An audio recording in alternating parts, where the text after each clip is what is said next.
Miarabantsika amin'ny anaran'i Jesosy ny tenako a.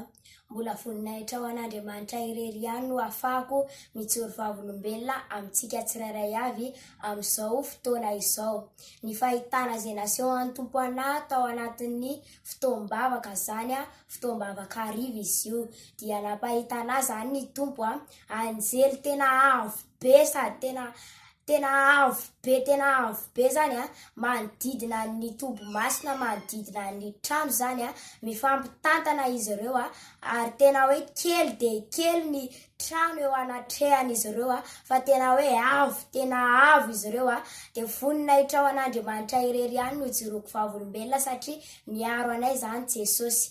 Amen. Masina ny Tompo, masina ny Tompo, masina ny Tompo, Andriamanitro. Masina ny Tompo, Andriamanitro. Masina.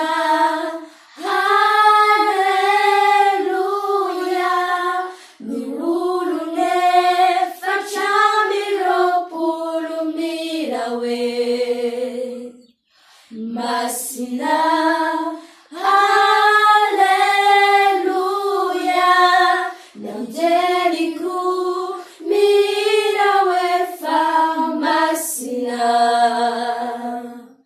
masina.